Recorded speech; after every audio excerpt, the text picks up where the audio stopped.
What is going on, everyone? Welcome back to the locker room. The NFL draft season is officially wrapped up. Last Thursday, we had the NFL draft in Detroit.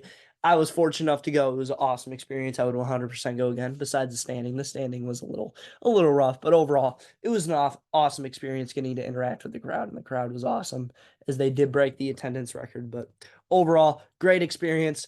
Now we're going to go over the draft picks. Today is going to be our draft rankings, like our grades for each first round pick. I'm going to be going through that today, and it should be interesting because there's some picks where I'm like, wow. But all right, let's get started with Chicago. Caleb Williams. I mean, not much to be said about this pick. I have A plus plus plus plus plus. You get in my opinion, you get the best player at the draft at the highest value position in the NFL. Who's a playmaker? I mean, you get Caleb Williams. That is an A plus pick. No matter where you're picking at, it's an A plus pick. Moving on to Washington, I ended up giving them a B plus. I only did this just because I did have Drake May a bit higher, and it is a position need of them, obviously. But I think Jaden Daniels is a great player. This might even be bumped up to an A minus grade, but overall, love the pick. I just think I like Drake more in that situation over there. Then we move on to New England. I gave them an A minus. Now, don't get me wrong. I love Drake May. This is a fantastic pick. It's just I don't like what they're surrounding Drake May with. I feel like there is definitely a better option. That I feel like Marvin Harrison would have been a better option. I mean, no matter who went here, it was obviously not going to be a great situation for either Marvin or excuse me, Drake May. But overall, I think the best option here is to trade back, get more draft capital, and maybe draft a quarterback next year, pick up some linemen, maybe even take Joe Alt here. But I just don't think that it would put Marvin in a position to succeed, nor is it going to put Drake May in a position to succeed because they do not have much there to work with. Speaking of Marv, that's where he went to the Arizona Cardinals. I mean, A plus, you get a generational talent. I love this pick for Marvin Harrison. He's so fluid in everything he does in the NFL. It's going to translate to the NFL, excuse me. So fluid in his route running. He's got great hands. He's going to fit in there nicely, and he has a solid quarterback to be throwing him the ball right away. So Marvin Harrison, A plus. Then the Chargers go ahead and take Joe Alt. Obviously, receiver is an important position of need, but also I think you get a generational talent here. My top three players went off the board at this point. Joe Alt was my number 3 player on my big board, but A plus here, no doubt about it. I get you need receiver, but you address that later by getting Ladd McConkey. So it's an A plus pick for me here. I love this pick for the Chargers. Then you move on to the Giants, who I gave Malik Neighbors a B. No doubt Malik Neighbors is a great player. No doubt it addresses a position of need. But overall, I do think that Rome Odunze is the better player here. I think I like Rome Odunze's personality better and his ability to handle a big city like New York. I think that Odunze is going to be better at that. And I overall think that Odunze is a better player. He can't do as much after the catch as Neighbors, but he's a type of go get the ball receiver, and that's the type that you need in the NFL, I feel. And I think that he would have fit the Giants better there. Then moving on to pick number 7, man. I'm sorry, Titans fans. You are getting an F for J.C. Latham. Not only am I not a fan of J.C. Latham, not only did I have a 3rd round grade on J.C. Latham, but you're taking tackle and you're passing on 2 far better tackles. And that's just not my opinion. That's a lot of people's opinions. I'm passing on Olu Fashanu and passing on Talise Fuaga. I definitely think those 2 are better from my perspective in a long way. They are better, but other people's it's a bit closer, but they still have those guys higher. There's 2 better tackles available on the board. You take probably my 9th tackle on the board. Not a fan of this pick at all. F. Then the Atlanta Falcons. This is where the controversy started. This is where literally the crowd gasped when I was listening to this pick. The Atlanta Falcons went ahead and took Michael Penix Jr. out of Washington. Now, I'm not going to hate. I gave this a D. It's not an F for me. Because as you guys know, as you watch the podcast, you know I'm a big fan of Jordan Love, and you know I'm a big fan of making quarterbacks wait. But they did 2 key things wrong here with this decision. One, you just paid Kirk Cousins a 4-year contract, and you paid him a ton of money. This is not a situation where, like Aaron Rodgers, he's on the end of his contract. He's near the end of his career where you're going to draft his replacement. No, you just signed this guy for 4 years, over $40 million per year.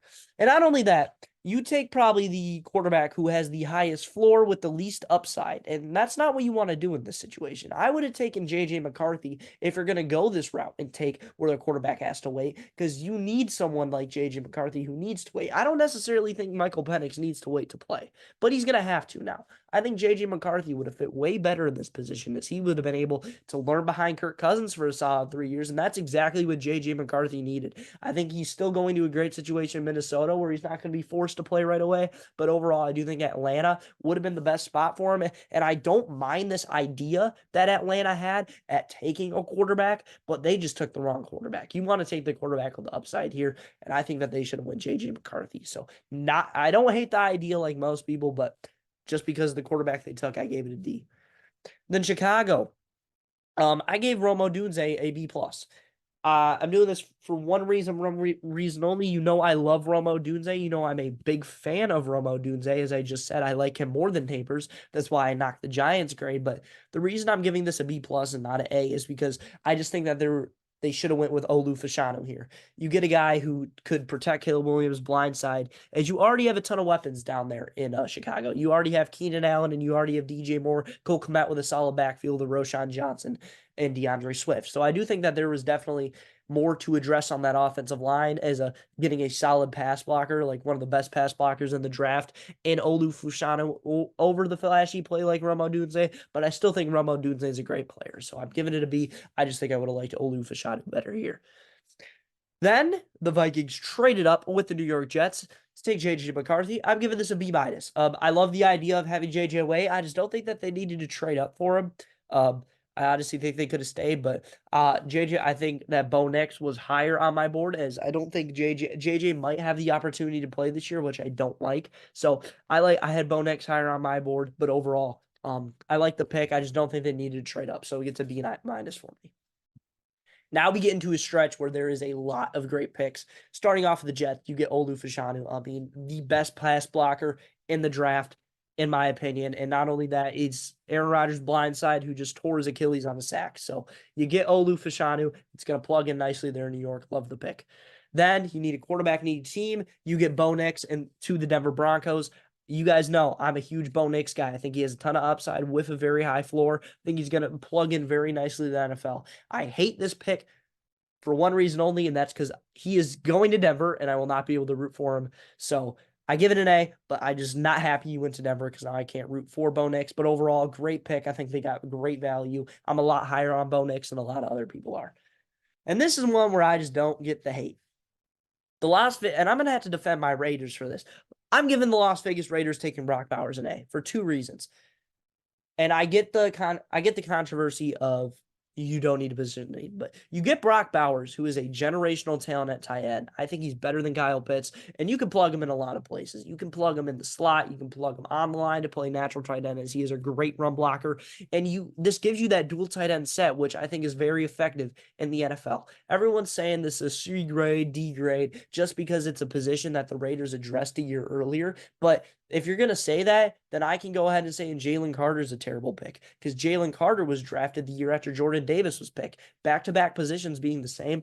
Just because they take a generational talent in that position, they take best player available, doesn't mean it's a bad pick. So if you're going to say Brock Bowers is a bad pick, you got to go ahead and say Jalen Carter is the bad pick just for those reasons, because that's the only argument there is here, is that it's not a position to need. And I get that. That's why it's not an A+ for me. But you get a top-tier player in this draft who's going to plug in very nicely to make that offense a lot more dynamic. Then moving on, you got the New Orleans Saints taking Talise Fuaga. I mean, I love this pick. You address the number one need on this team, in my opinion, and you get a stud at a higher value, or lower than his value is. I think that he should have got a bit higher in this draft, but it was just not a lot of offensive line needy teams, in my opinion. I think that a lot more receivers with than should have higher, but overall, love Olu Fashanu, Talise Fuaga to New Orleans, a true baller. Then we move on to the Indianapolis Colts, who took my man Laiatu Latu. I gave this a B- simply of the fact that I had two edges ranked higher than him. I had Latu as end of first round grade. I think he's very natural. I just don't think he has the upside. I did have Dallas Turner ranked above him, and I also had Darius Robinson ranked above him. So Laiatu Latu, not a bad player at all. I like addressing that position. I just think that there was two better players on the board for that position you could have addressed it with. Then Seattle, unfortunately, did get Byron Murphy, who's an absolute stud, fills a gigantic position of need, and I'm just going to give this an A. Murphy is a stud at his position. He's so natural. He's like a running back playing defensive line. Is his ability to block shed. Love the pick for Seattle. Giving that an A. Seattle or Minnesota that moves back up to select Dallas Turner. I'm giving this a B simply for the fact that obviously I think Dallas Turner is a great player. I just think that he was more towards the end of first round for me, and I did have another edge rusher ranked higher in Darius Robinson. So I don't think you needed to trade up for Dallas Turner, in my opinion, at where his position value, in my opinion, is ranked at. But overall, it's a solid pick. You get the guy you want, I guess, but I do like Darius Robinson a bit better. Then you have the Cincinnati Bengals taking Marius Mims. I absolutely love this pick. Guy, ton of upside. They got him at a great value, especially on my big board. I think Marius Mims was top 12 for me, I believe. Love this guy. Great value for the Bengals, and you're just projecting Joe Burrow more. And now this is where we get into a rough skid. And the Rams go ahead, take Gerard Verse. Not a fan of this pick. I gave it a C minus just because it addressed a position of need, and I have Gerard Verse as a high second round pick. So I think that there's, as I said before, I think there's better edges available in Darius Robinson. But you address the position of need. I think that there was another guy better there that could have did the job for you. And then Pitt checking Troy Fatanu. This is just one where they valued him high more than me, I guess. I had him as a late mid second round grade. They go ahead and take him for the first round. I get it to address the position need, but I give it a C just based off the fact of where my grading scale lands. Then 22, you got Chop Robinson, another guy who was in the second round for me, and I do again. Just like Jared Verse, I like Chop Robinson a lot. I just think that there's better guys available in Darius Robinson, and I just think that they should have went in different directions instead of Chop. If you're going to take edge, take Darius Robinson as who I like better. Then 22, Philly gets absolute steal as they were able to stay where they're at and get the best corner in the draft in Quinyon Mitchell, in my opinion. They address a huge position of need and were able to get Cooper DeJean later down the board. I mean, what a draft for the Eagles. The corner is no longer a position of need. You got two absolute studs in getting the best corner in the draft without having to trade up. Then you have the Jacksonville Jaguars, who traded back with the Minnesota Vikings here at 23, and they're able to select Brian Thomas. You could tell this was their guy all along, and they're able to successfully trade back and get him, which is such a key thing. Trade back and still get your guy that is absolutely awesome. It gives Trevor Lawrence a key weapon there, and I think he's going to be a stud. I love Brian Thomas. I love this pick. Then you have Detroit go ahead and taking Terry Arnold. And man, when I tell you the roof blew off when the Lions traded up, well, I guess there's no roof, but the crowd went crazy as the Lions traded up, taking Terry Arnold. Love this pick. Corner, big position of need last year as it struggled, and you lose Cam Sutton, who I guess wasn't that great, but overall, really big issue at the corner position. You trade up and you get your guy, in my opinion, the second corner in the draft and the best corner on the board at that time. And I think the corner that definitely fits the mentality of the Detroit Lions at the best. So love this pick for Terry Arnold. I love him going to Detroit, and I love the pick. A grade. Now we're getting into some more rough areas. So Green Bay taking Jordan Morgan. Not a fan of this player. He's a fourth round grade for me. The only reason it doesn't get an F and I give it a D minus is simply the fact that it addressed a position need. I gave it a tiny boost. I think he's a fourth round grade player. Don't like him in the first round at all. I think there was better tackles to go with.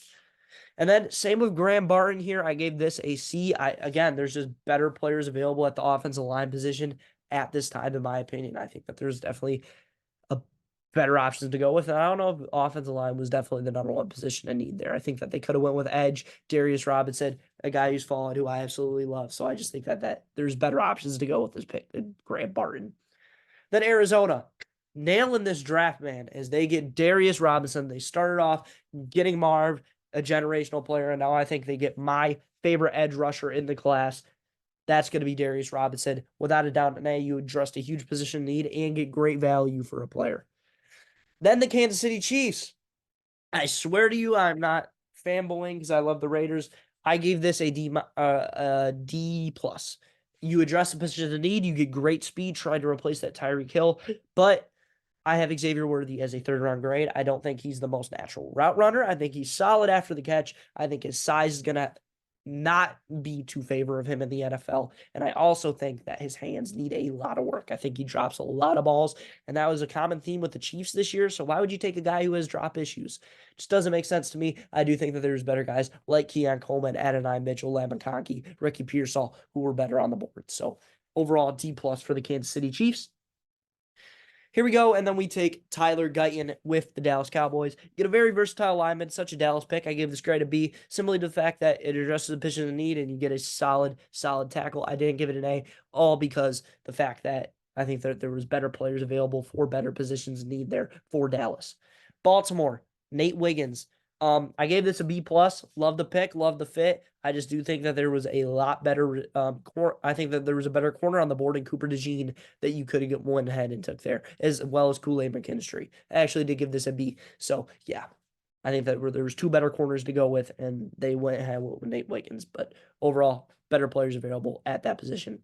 San Fran, I'm giving a C minus for Ricky Pearsall. I love Ricky Pearsall. I have him as a second round grade, high second round grade. Love that guy. Again, there's just better players available that they could have went with at the position. Guys like I'm not even a big fan of this guy in the first round, but Xavier Legette. You have guys like Keon Coleman, I had a first round pick. You have guys like A.D. Mitchell, who I had as a first round pick, who I would have went with over Ricky Pearsall. But love Ricky Pearsall. I love to see him sneak into the first round as he is a Florida boy. But would I have done it myself? No, I would not have. I would have gone elsewhere at the receiver position. Then Carolina trades up and gets Xavier Legette, who I have as a high second round pick. Gave it a C minus, simply the fact that I don't think they needed to trade up for this guy, as I think that Buffalo is taking Keon Coleman all the way. And I do think that Carolina should have went with another guy like Keon Coleman or A.D. Mitchell, as I had first round grades on those guys overall, but they went ahead. I went with a guy. I like the fit. I think he'll be solid. I just do think that there's better players available. So that is going to do it, guys. That is going to wrap up my 2024 NFL first round grades. Overall, had a great experience at the first round of the draft. I hope it comes back to Detroit. Overall, great time. It was so awesome there, my friends. We were chilling, listening to all the picks. It was awesome. Boo and Goodell. Yeah, a great time. Overall, a great draft. What a stat class. Can't wait to get back to you guys for our 2025 draft coverage. And man, that's going to be a good one too. Not as good as quarterbacks, but it is a stat class for defense. So that's going to be very exciting. So that's going to do it for the episode. Like, subscribe, do all that nonsense. And I'll see you guys next time. Peace out.